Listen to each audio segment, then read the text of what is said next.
Desde el mismo inicio de la revista, nosotros tuvimos el privilegio de contar en la sección médica con varios profesionales de la medicina y luego se estableció el doctor Hanna, que se comprometió él a realizar el miércoles de la salud. El resultado fue positivo. Fue positivo porque además llevamos la experiencia de más de 60 años de ejercicio de la medicina y de uno de los actores importantes de la creación de la ley de salud y luego de la ley de seguridad social. Desde los dos puntos de vista, desde el punto médico, ético y político, porque él fue un vicepresidente primero del PRD y del PRD, del PRI y del Partido Revolucionario Moderno, hasta su muerte. Pensábamos, y creo que el doctor Willamo lo acepta, que nos fue muy difícil llenar el espacio del doctor Hanna. Sin embargo, hay algo que quisiéramos pedirle al doctor Willamo, y es que para nosotros resulta cuesta arriba tener que llevar a cabo un reconocimiento con un análisis previo de cómo ha evolucionado la seguridad social en los gobiernos del PRD, donde se crearon el marco legal, porque no se hizo mucho en el gobierno de Hipólito, en los 16 años del gobierno PLDista y en los 3 años que lleva el gobierno del PRM. Un área muy compleja, un área que a nosotros nos resulta difícil hacer el reconocimiento, porque en lo político nosotros no favorecíamos la candidatura que ganó, y eso se tomó en cuenta. Por otra parte, el que ocupó el lugar del Seguro Nacional de la Salud, que en cierta forma es el motor de la salud aquí, no nos luce hacer un reconocimiento ni a su gobierno ni a su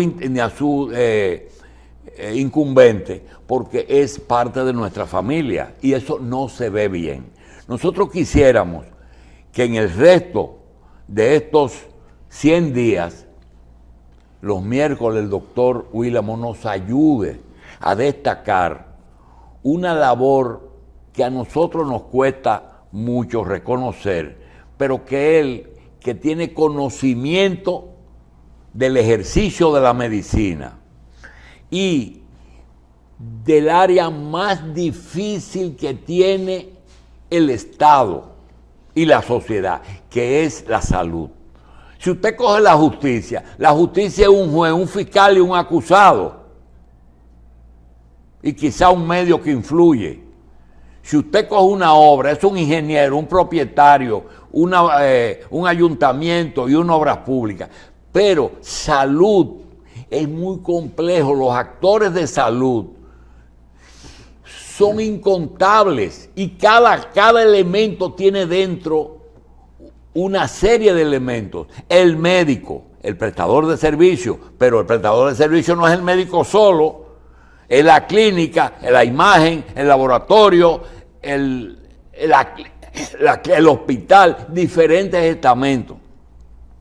Solamente en el área de la medicina, farmacia, laboratorio, investigación, productos de alto costo, genéricos, solamente eso es suficiente para tener muchísimos problemas.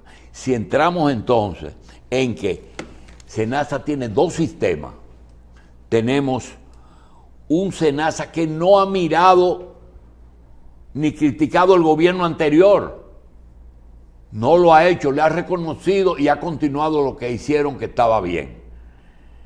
Los afiliados todos los días son más y llegará el punto en que haya 100%. Hay un elemento también que mucho éxito hospitalario tiene que ver con que parece que SENASA en los afiliados le cubre algunos honorarios o algunas tarifas a los hospitales del Estado. Es decir, son muchos actores. Ahora mismo le planteamos un problema al doctor sobre el destino turístico de la cirugía plástica, que lo va a tratar. Pero quisiera que me contradiga o que rebata esas cosas. ¿Por qué SENASA no hace lo que no ha hecho, lo que deberían hacer, si es uno de los lugares que ha tenido éxito pleno el gobierno? Porque hasta ahora es verdad que le cumplieron, es decir, que el presupuesto se paga, pero también es cierto que no hay queja en 7 millones, 5 o 6 millones de personas.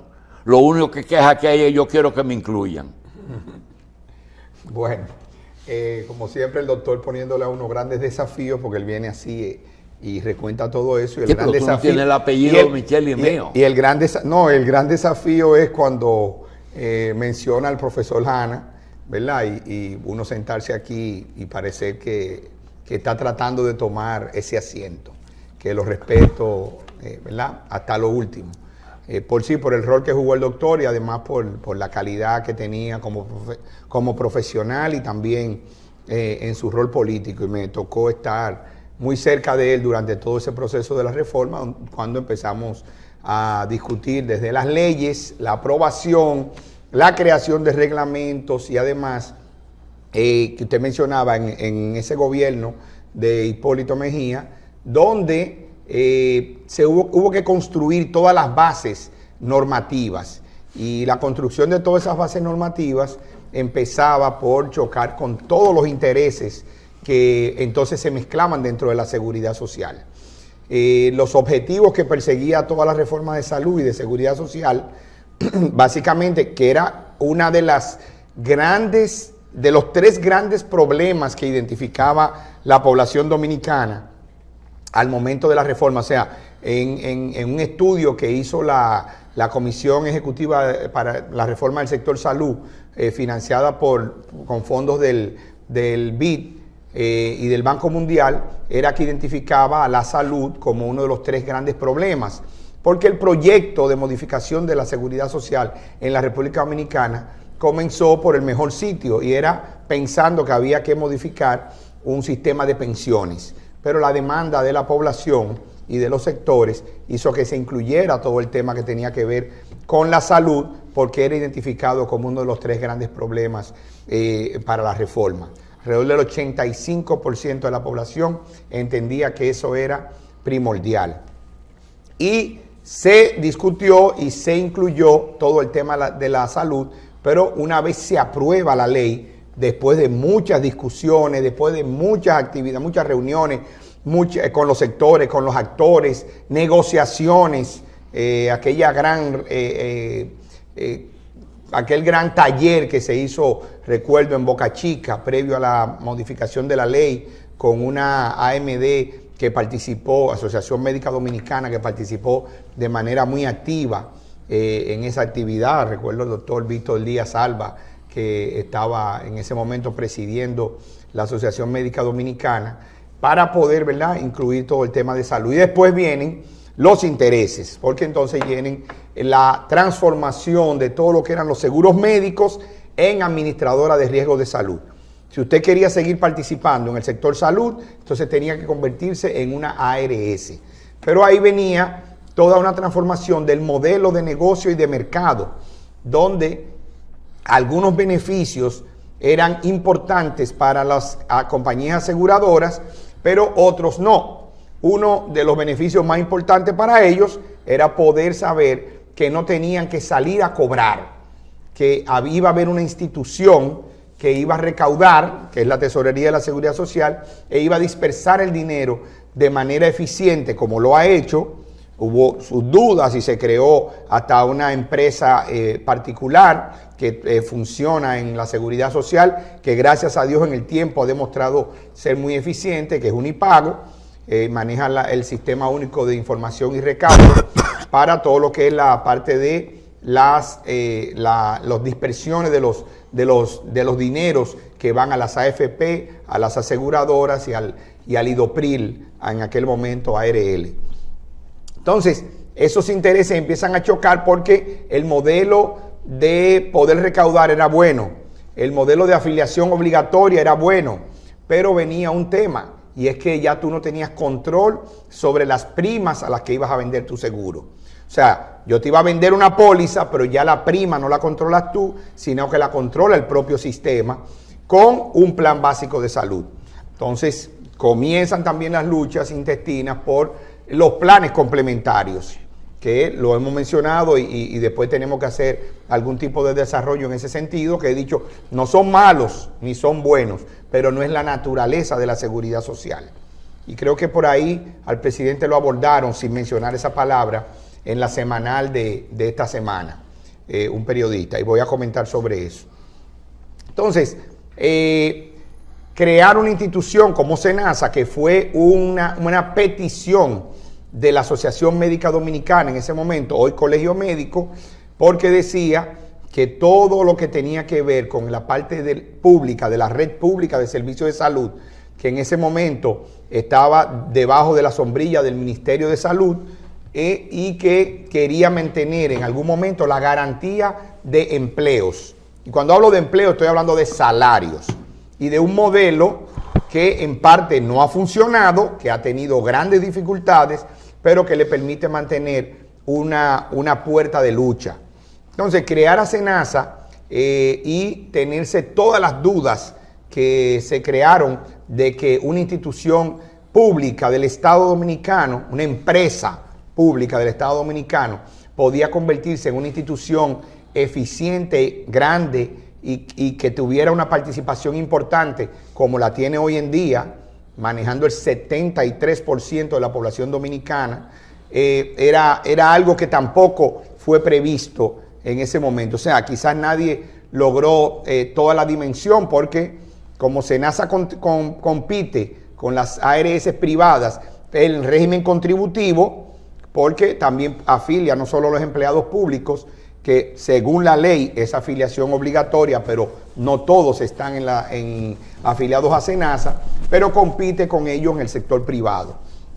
Y uno de esos grandes logros de esta gestión, doctor Jacín, es que esta gestión logró integrarse en la competencia con el sector privado por el régimen contributivo, creando una atracción a muchos empleados privados para que ellos se afilien al SENASA. ¿En base a qué? En base a beneficios. Y el 47% de los afiliados de SENASA del régimen contributivo son empleados privados. Y esa diferencia, que siempre me da curiosidad, de la diferencia en el servicio, que a veces uno dice, pero ¿cómo es posible que una institución del Estado, no que sea superior, porque no es superior, pero está compitiendo con el sector privado? Se debe a que las ARS privadas son empresas para tener beneficios y SENASA invierte sus beneficios en el mismo subsidiado. Sí, porque los beneficios de SENASA le pertenecen precisamente a la población, porque es una institución del Estado sin fines de lucro. Pero siempre recalco. Y ese sector privado sí, no se queja, bueno, yo veo que están tranquilos. El sector privado aprendió a vivir con SENASA cuando entendió que SENASA es una realidad. Y el lugar que tiene SENASA hoy. Es que es una realidad, o sea, en estos últimos 3 años, en estos 3 años y medio de esta gestión, el SENASA creció a ser la número 1 en afiliados en el régimen contributivo y tiene ahora mismo 1.650.000 afiliados, más de 300.000 afiliados por encima de la segunda ARS en afiliación en el régimen contributivo, cuando al inicio de la gestión tenía alrededor de 150.000 afiliados menos. Es decir, que ha tenido un crecimiento importante desde el punto de vista de la afiliación del régimen contributivo. Doctor, y parte del crecimiento, cuando usted menciona, se maneja 70 y pico de % en una sola ARS estatal. De esos 70 y pico por ciento, usted tiene 80% de eso es subsidiado y 20% más o menos, 30% contributivo y 50% y 70% subsidiado. ¿No se debe también a que nunca, cuando abrió la ley de seguridad social, nunca se implementó el contributivo subsidiado? Bueno, ese plan que hoy tú ves que hay mucha gente de ahí o que se fue, de alguna forma logró entrar al subsidiado, al contributivo, o que al ¿Qué no es haber, ¿qué es el contributivo? es una tercera figura que tiene la ley de seguridad social, tiene los subsidiados, los contributivos, y tiene un régimen que nunca se entró en vigencia, nunca se aplicó. ¿Qué es eso? ¿Pero qué consiste? Bueno, consiste en que si tú eres un médico, un empleado privado, un taxista, por ejemplo, y tú quieres contribuir a la seguridad social, entrar y tú mismo participar, pagarte tu seguridad social con un apoyo del Estado, pero un apoyo complementario. Entonces se convierte como, tú puedes entrar al sistema como un híbrido. Es decir, exacto, es decir, hay, doctor, sí, hay un afiliado que el Estado le da, es subsidiado, le da una suma, pero también le da una limitación de servicio. Usted sí tiene derecho a esto, ¿verdad? Como lo tenían en los hospitales públicos, o más de lo que tenían en los hospitales públicos. Y lo otro es el contributivo, que te doy todo lo que dice. El subsidiado contributivo, ¿por qué es híbrido? Bueno, es híbrido por el régimen de financiamiento. O sea, no por los beneficios. El Estado y el afiliado pagan. Y la persona deben pagar. Ese es un régimen que no existe en ningún otro sistema de seguridad social. Fue una propuesta del Banco Mundial en su momento, por el tema del crecimiento de la informalidad laboral en toda Latinoamérica y en el mundo, que se estimaba y se estima. Es un chiripero, por ejemplo. No es el chiripero, porque es la persona que es un profesional liberal. Profesional no significa que se graduó en una universidad. Un médico que no trabaja que no trabaja por salario. Porque puede trabajar para una clínica por salario. Entonces, es una persona, es un cuentapropista, como se le llama en el Código de Trabajo. O sea, esa persona puede ser un médico, puede ser un abogado, un ingeniero que no tiene una firma. Y una vez ese profesional o ese particular entre al sistema, ¿qué le ofrecen? ¿Lo que le ofrecen a los subsidiados o lo que le ofrecen a los otros? Bueno, vamos a partir, ahí vamos a arreglar un poquito esa carga. La oferta de servicios es la misma para cualquier régimen. O sea, porque es el plan básico de salud, que hoy continuamos con aquel hijo putativo, como yo le llamo, que se llama el PDSS, Plan de Servicios de Salud, y que es una parte de los reclamos que hace mucha gente, o que hacemos, de que volvamos al plan básico de salud. Pero tienen el mismo derecho en términos de los beneficios nombrados. Ahora, el subsidiado, por ley, está supuesto a recibir los servicios en la red pública de servicio de salud, que en este caso, después de la ley 123.15, es el Servicio Nacional de Salud. Siempre les recuerdo que uno de los objetos de la reforma fue separar la regulación, para dejar la regulación del sector salud en manos del Ministerio de Salud, en aquel momento Secretaría, el financiamiento que lo traspasa a la Ley de Seguridad Social, al sistema, y la prestación que entonces ya no debía estar en manos del propio ministerio, que es un regulador, sino que tenía que crearse desde la óptica pública una entidad que manejara toda la parte pública. Y aunque la oferta no solamente era la parte pública, sino también pública y privada y mixta, porque también siguen participando ONGs y diferentes instituciones que pueden ofertar sus servicios en la seguridad social. Ahora, lo que reciben los contributivos subsidiados es que hay un aporte que, de acuerdo a su nivel de ingreso, ellos deben hacer con un aporte del Estado que decrece de acuerdo a la capacidad que tenga de contribuir esa persona. Pero los beneficios los recibe como un contributivo. O sea, tu derecho está en la red pública o en la red privada. Lo que ha sucedido en la práctica con el subsidiado es que por déficits históricos de la red pública, el SENASA tuvo que ir contratando servicios para el subsidiado en la red privada, al punto de que hoy gasta el 70% del gasto de salud de los subsidiados. SENASA lo hace en la red privada para poder compensar esa deficiencia que se incrementó cuando en el gobierno de Danilo Medina cerraron 56 hospitales al mismo tiempo para remodelarlos, y que durante los 8 años nunca terminaron de abrirse esos hospitales. Incluso los megaproyectos como la ciudad sanitaria de Luis Eduardo Aybar, o sea, ese gran megaproyecto que ha costado más de 16, 17 mil millones de pesos y que hoy en día no está funcionando para lo que se ha pensado, por temas que no vienen al caso aquí en este momento. Pero quiero decir, o sea, lo que recibiría el contributivo subsidiado es lo mismo desde el punto de vista de beneficios, pero tiene acceso como un contributivo mayormente a la red privada, porque hay muchos contributivos que van a la red pública, porque eso depende. El hecho de que tú seas contributivo no significa que tú tienes todo el dinero para autofinanciarte, sobre todo con el tema de las grandes diferencias, como le llama la gente, que paga por los servicios, los copagos. O sea, es tan alto el nivel que ha ido creciendo, sobre todo en honorarios médicos, que es donde está la gran distorsión, que los mismos contributivos de que son empleados del nivel bajo van a muchos hospitales, sobre todo también en muchos pueblos, porque no había tampoco aquella oferta privada, que ya no es así.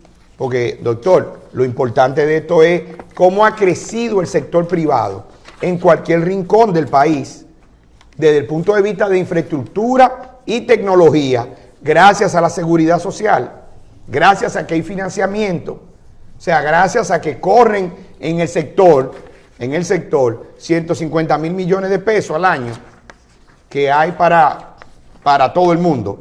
Entonces, quiere decir que lo que han hecho es crecer. Entonces, ese régimen, porque me preguntaba Michelle si es gracias a eso. ¿Qué pasa? No, si eso contribuyó. Bueno, o sea, por eso, ahí voy. Ese régimen no ha entrado. No ha entrado. Porque lo que hizo el presidente Abinader al llegar, y en medio de la pandemia, recuérdense eso, habían 800,000 trabajadores que habían perdido sus empleos por los temas de pandemia, que se quedaron sin seguro de salud. Y por un tiempo corto, se financió con los propios recursos de la seguridad social y dinero que se tomó del IDOPRIL, de las reservas del IDOPRIL, y entonces se le dio seguro. Ahora él dijo, no, todo el que no tenga seguro, vamos a afiliar 2 millones de personas que no están aseguradas. ¿Dónde yo lo puedo afiliar? En el régimen contributivo. Como no existe, porque la decisión no la ha tomado el Consejo Nacional de la Seguridad Social, un mecanismo por el cual esas personas que son independientes puedan pagar a la Seguridad Social para entonces ellos tener el beneficio del plan básico. Esas personas cayeron en el régimen subsidiado, pero 300, 400, 500 mil personas de esas compran planes privados en compañías de seguro que no son ARS. O sea, compran esos planes privados, que hemos hablado de ese inconveniente, cuando lo que debe suceder es que la Superintendencia de Salud y Riesgos Laborales le apruebe al SENASA la posibilidad de vender ese plan como complementario a esos subsidiados que tienen capacidad de pago, y ahí resolvemos el tema del contributivo subsidiado en el área de la salud. ¿Por qué? Porque como la gente va y tiene dos sistemas, dos modelos totalmente diferentes. Bueno, que me ofrece una buena red, pero probablemente con montos muy bajos, y me dice, bueno, usted puede ir a las principales clínicas del país, puede ir a Clínica Abreu, puede ir a la Corazones Unidos, puede ir a Sedimar, puede ir a todas las clínicas grandes, pero si usted tiene una enfermedad de alto costo, por ejemplo, va a una unidad de cuidado intensivo, lo que yo le cubro son 300, 400, 500, 600 mil pesos.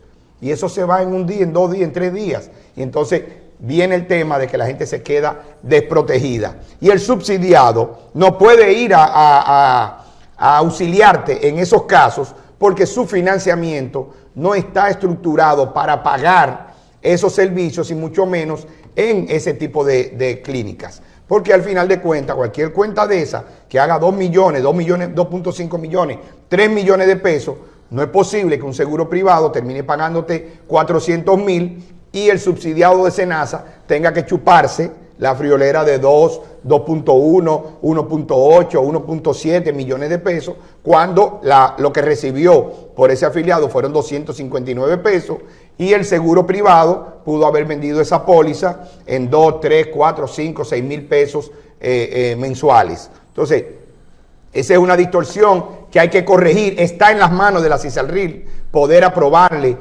autorizarle a SENASA a vender esos planes y entonces muchas de esas distorsiones se van a corregir. Hay personas que van a querer seguir en el otro sistema. Bueno, mientras tanto, mientras lo corregimos, que se queden ahí, pero el que tiene un subsidiado y tiene un complementario en SENASA, que se convierte en un contributivo subsidiado, porque ahora estaría contribuyendo, entonces en ese momento va a tener su cobertura en los niveles que SENASA se la mantiene. Entonces, esto ha sido esta gran parte de esta transición. Muchas de las cosas que hemos querido corregir con la reforma de salud y de la seguridad social, hoy en día no están corregidas y algunas se han agravado. Entonces, quería mencionar, hacer un comentario sobre una pregunta que le hizo un periodista al presidente en La Semanal. El periodista Wilson Gómez del programa El Poder de la Información, quien dice que tiene un programa que hace programas, como él mismo lo titula, educativos, hizo una gran crítica a la seguridad social con un reclamo al presidente de la República. Porque él decía que cuando vamos a modificar la ley de seguridad social, porque tenemos no una ley, no un seguro de salud de protección social, sino que tenemos un seguro masificado de salud, con grandes pagos y copagos que laceran el bolsillo de la gente, que era una de las razones por la cual se hizo la reforma, porque el gasto de bolsillo estaba muy alto. En aquel momento rondaba cerca del 60%, pero hoy seguimos con 46%, 45% en el país. Rondamos con un gasto de bolsillo cuando se hace el análisis del sector salud, o sea, el gasto en salud, sobre todo por las encuestas del Banco Central. O sea, que si yo al año en mi familia gasto 100,000 pesos en salud, de eso el sistema me está cubriendo, yo soy contributivo, me está cubriendo 55% y yo estoy pagando de mi bolsillo entre diferencias, medicamentos y el aporte, complementos, más o menos eso. Sí, así es. O sea que cuando debíamos tener un gasto de bolsillo que no pasara del 15%, porque hay un cofinanciamiento, indudablemente, estamos teniendo un gasto de bolsillo que no hemos podido bajar. Y yo creo que el periodista Wilson Gómez había visto nuestro programa último, cuando hablamos de salud primaria y de la demografía, cómo había cambiado la población dominicana, porque él le mencionaba, y la ley del envejeciente, o sea, no solamente la ley general de salud, la ley de seguridad social, sino el envejeciente. Y le reclamaba eso al presidente. Primero le hago algunas correcciones o unas observaciones, pues no soy quien para corregirlo, al periodista. No se necesita modificar la ley de seguridad social, ni la ley general de salud, ni la ley del envejeciente para que estos beneficios se mejoren. No se necesita. Lo que hay que corregirle a la ley son cosas muy mínimas, muy mínimas. Lo que se necesita es lo que dijo el hombre. Depende cómo lo veamos, porque ahí vamos. Porque ¿de dónde tú vas a financiar todo esto? Bueno, lo que pasa, Michelle, y yo hablé de eso, y he hablado de eso, es que el modelo tiene un financiamiento, o sea, de lo que se recauda y se le entrega a las ARS, que no es para el modelo en el cual se administran los servicios, porque tenemos un servicio que no está estructurado como lo creó la propia ley, que es por niveles de atención, con una atención primaria que no es solamente, porque ahí es que está el gran error, que se ha visto la atención primaria como un ahorro de dinero. Entonces, el sector prestador, clínicas y médicos, dice, si me meten la atención primaria, los ahorros se le traspasan a la ARS. Y no ese es el punto. No es así, pero bueno, todo el mundo ha crecido, lo he dicho, las clínicas dominicanas han crecido y los hospitales que se siguen construyendo, solamente se piensa en tecnología. Y lo dije, ¿cuáles son las medidas preventivas que estamos tomando para la disminución de los accidentes de tránsito? Sin embargo, tenemos que establecer políticas y estructuras para atender la gran cantidad de accidentes de tránsito que tenemos en el país número 1 en accidentes de tránsito y en mortalidad por accidentes de tránsito del mundo, señores. Entonces, como no estamos tomando, no hemos establecido el modelo que se planteó en la ley, y es lo que está planteando el presidente. Yo quiero que instauremos la atención primaria. Yo creo que el presidente en cada momento, en cada intervención que tiene, pública o no, para recalcar lo de la atención primaria, lo está haciendo. Ahora, cuando él habla de que necesita 20,000 millones de pesos, eso es una inversión en la red pública. Esa es una inversión en la red pública. Pero vamos al punto. O sea, ¿por qué tenemos solamente que hacer la inversión? ¿Cómo mantenemos eso? Bueno, el problema es que una de las cosas que planteó la reforma era que la red pública iba a disminuir, o sea, iba a ir decreciendo el presupuesto histórico para que entonces se financiara con los servicios que le vende a la Seguridad Social. En este caso, mayormente al SENASA, por los subsidiados. Pero no está así, sigue cofinanciada con presupuesto histórico, inversiones del gobierno central y lo que le paga el SENASA por las atenciones que le da a los subsidiados. Entonces, esa gran distorsión que hay ahí es la que está creando. Entonces, es bueno que al presidente se le explique cómo debe correr el financiamiento de los servicios de salud en esa atención primaria. Y eso, sí, se hace falta dinero, pero ese dinero no puede ir directamente a las manos del Servicio Nacional de Salud, porque seguiríamos financiando la ineficiencia de la red pública en los servicios.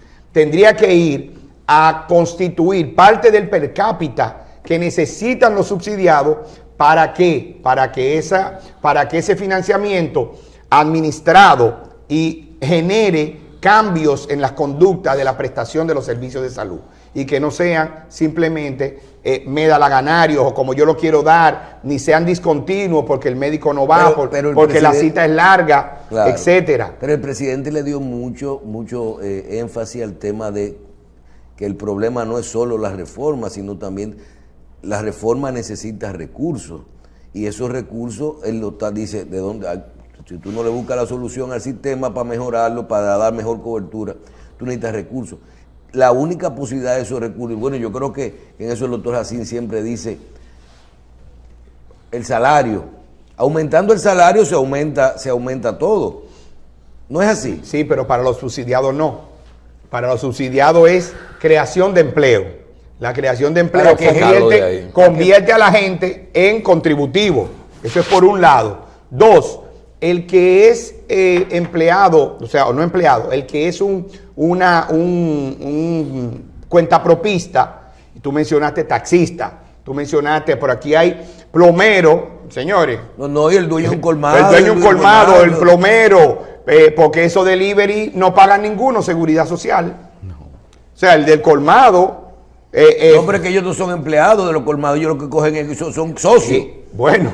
Un delivery tiene una cartera de él en los bolsillos, él tiene que pagar en el colmado, bueno, y va y le vende al otro y te compren. Ese es otro mecanismo, pero también tú lo tienes en los supermercados con lo que hacen, con lo que empacan. Pero lo de los delivery son empresarios y todo también eso, lo de los motores.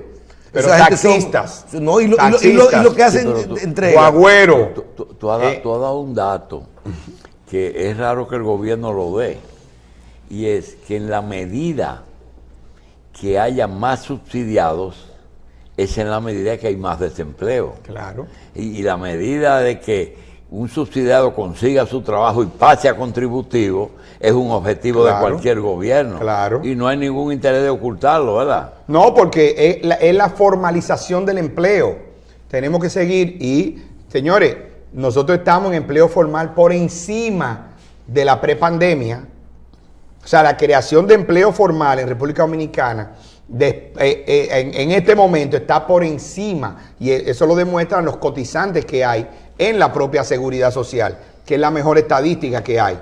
Están por encima de la prepandemia, o sea, tenemos más empleados formales en este momento que lo que teníamos antes de la pandemia. Pero mira, ese es de los datos que nosotros, y aunque vamos a hablar de eso un ratico, que mejor hay que explicarle a la gente. Mire, usted mencionó cuántos, y ahí ese es un problema del financiamiento. ¿Qué es un contributivo? Un contributivo es el que tiene un tipo de seguro de salud porque tiene un trabajo. Si usted tiene trabajo, su seguro se llama contributivo, porque usted, de su sueldo y su patrón, contribuyen pagando ese seguro. Bien. ¿Cuánto usted paga? Vamos a coger un ejemplo para que la gente entienda lo que es el financiamiento. Carlos Alonso. No importa cuánto Carlos Alonso pague, gane. Si él tiene una familia, él, su esposa y su hija. Suponiendo que Carlos Alonso, que su esposa no trabaje, suponiendo, y que tiene una hija, a Carlos Alonso le descuentan y paga su seguridad social de su plan contributivo por una familia, no importa si sea de 4 personas, de 3 personas, 1,000 y pico de pesos de un sueldo mínimo. Si el salario es 20,000 pesos, el 10% de eso, el 9% de eso es lo que va a la salud, a su contributivo. Quiere decir que de un salario mínimo, que aquí tú tienes 2 millones de dominicanos de 3, que ganan menos de 30,000 pesos, lo que va es 1,000 y pico de pesos por una familia que contribuye a la seguridad social. Pero ¿qué pasa? Cuando ese dinero entra a la tesorería, esos 1,000 y pico de pesos que pagó Carlos de su sueldo, y que tal vez tiene 1 o 2 hijos y tiene su esposa en ese plan, esa seguridad social tiene que pagarle a la ARS, cualquier ARS, por esa persona, por afiliado. Y tal vez por lo que Carlos solo cotizó entre él y su patrón 1,000 y pico de pesos por ese grupo económico, que dice, a lo mejor están cotizando a la seguridad social 1 millón y pico de personas, pero son 3 millones y pico con sus dependientes. Sí. ¿Tú me estás entendiendo? O si son 3 millones y pico cotizando, entonces son 5 y pico con sus dependientes. Ese es el gran problema que tiene la seguridad social. Pero ahí entra... Cuando Carlos paga por él paga 1,000 y pico, pero por él la ARS, el sistema paga la ARS por unidad, por persona. Sí, 7,000 pesos, vamos a decir, por los 4. 7,000 pesos. Ahí entra el tema de la solidaridad. Entonces, eso es Carlos, que gana salario mínimo. Vamos a tener que hablar con la gente aquí de referente. Para eso, de este tema no, para fines referenciales, claro. Mínimo. Para fines referenciales, claro. Sí, porque después no te hacen caso. Sí, pero la cosa, tú no. Lo que dices es que entonces el que gana 100,000 pesos compensa al que paga, al que gana menos. Y no solo eso, si tú y tu esposa contribuyen, entonces los dos están contribuyendo en mayor proporción. Sí, pero por ejemplo, estamos enfocándonos en el caso de una pareja que contribuye, pero posiblemente puede ser una pareja que tenga hasta 4 o 5 hijos. Entonces, realmente eso es del dinero. Siempre llevan carga. Ahora, el doctor Willamo dice, ¿quién compensa eso? Lo compensa los que tienen, o los que no tienen dependientes, o los que ganan más, que tributan ese mismo 9%, pero el 9% ¿de qué? De su salario de 40,000, de 50,000, de 60,000. Entonces, ese crea lo que se llama la parte... la parte solidaria. Porque la salud es un tema de reparto. Y el otro tema que no le gusta hablar, que es la gente que no usa los seguros. La gente que no usa los seguros compensa mucho eso, y las ARS tú ves que a veces oiga, los muertos que cotizan, la gente que no va al médico, los jóvenes sanos, hay una parte que carga que no va al médico. Aquí hay gente que tú dices que no sabe qué seguro médico tiene. Aquí hay gente que no sabe lo que seguro médico tiene. Sí, pero hay un tema, ¿verdad? Eso es la parte solidaria. Sin embargo, ese que cotiza por el salario mínimo y el que cotiza por el salario máximo tienen los mismos beneficios en el plan básico de salud. La misma red, los mismos beneficios, o sea, no hay ninguna diferencia. O sea, cada quien aporta según su capacidad, pero recibe según su necesidad. O sea, quiere decir que todos tienen el mismo plan. Ahora, ¿dónde vino la inequidad al momento de recibir los servicios, Michelle? ¿Qué pasa? Que cuando se inventó el plan básico de salud, solamente planteaba copagos en el consumo de medicamentos ambulatorios, lo que se dispersan en farmacia. En ese momento todo estaba financiado al 100. O sea, la concepción es esa. Dentro del modelo, atención primaria, pasar con el referimiento adecuado, el control del gasto, la mejora de los indicadores de salud, etcétera. Todo ese tema que puede parecer teórico o no, pero es lo que se concibió y 20 años después debimos estar viendo los resultados. Pero la persona pusimos en el sistema, digo pusimos porque fui parte de actor, aunque me opuse personalmente, al tema de las famosas cuotas moderadoras, que se distorsionaron, porque las cuotas moderadoras tienen un concepto que no es el que se aplicó. Al final de cuentas, las cuotas moderadoras son un copago. Y se crearon y se cambió el reglamento para poner que es 1%. 20% por los servicios que tú recibes ambulatorio. Pero ¿qué pasa? Que si usted se va a hacer una tomografía o cualquier estudio, vamos a suponer que usted se va a hacer un estudio que cuesta 5,000 pesos. ¿Cuánto es el 20% de 5,000 pesos? 1,000, ¿verdad? Pero ¿qué pasa? No es lo mismo 1,000 para el gerente del banco que 1,000 para la señora que brinda el café. Entonces, ahí vino una inequidad que hizo que el que gana menos gaste más. ¿Por qué? Porque no fue equitativo eso. ¿Por qué? Porque aunque también lo básico le cubre lo mismo, le cubre lo mismo, y la diferencia es lo mismo, pero con relación a lo que gana es superior. Es superior en 1,000 veces. ¿Me está entendiendo? No es lo mismo una persona que gane 100 o 150,000 pesos y paga 1,000 pesos por la diferencia de un estudio que una persona que gana 17,000 pesos y paga 1,000 pesos de diferencia por un estudio. Sí, pero hay una parte que usted va a dejar para la semana que viene, que eso nos preguntan toda la semana, y es: ¿cuál es el copago autorizado en la seguridad social? Porque aquí, por ejemplo, te dicen muchas veces que el copago es un 20% en la parte básica. Que si tú te vas a hacer un laboratorio de 1,000 pesos, a ti te dicen, te cubre 800 y 200 tú pagas la diferencia, como se llama el copago. O una sonografía, una radiografía. Pero hay médicos, y sobre todo en la parte de médicos, que yo no veo que ese copago es de un 20%. Cuando a ti te dicen, sí, yo te cojo el seguro, pero la diferencia son 2,000 o son 4,000, el copago. No, ahí no es, está autorizado ese médico a poner ese copago por aumentar ese copago del valor que está. Pues yo digo, pero te está cubriendo 1,000 pesos, tú lo que te quedaste son 200. ¿Cuál es la verdad de eso? Bueno, la verdad es que se estableció un copago para las consultas médicas y se estableció un copago para los procedimientos que haga un médico desde el punto de vista de sus honorarios. El cobrar una diferencia por encima de la autorizada tiene que ver con un problema de estructura que tenemos que corregir. ¿Pero es ilegal? Digamos o que los médicos digamos que está fuera del sistema, se hace de la vista gorda. Exactamente, digamos que está fuera del contrato. Pero yo no puedo ir a donde un médico y si le digo, mira, la consulta aquí son 4,000 pesos privada, el seguro me cubre 80%. Yo no te voy a pagar una diferencia entre 1,000 porque nada más es el 20%. El médico me puede decir, vete tranquilo que mis diferencias son 4,000, si no, no venga. Él no está violando su contrato con la ARS. Sí, lo está violando, pero la ARS no tiene mecanismo para aumentar esas tarifas a las tarifas privadas que se cobran en la seguridad social. Porque el problema, vuelvo y digo, hay un problema entre la estructura de financiamiento de la seguridad social y el modelo que se paga los servicios. ¿Por qué? Porque estamos pagando dentro de un modelo privado, recaudando y cotizando para un modelo de seguridad social.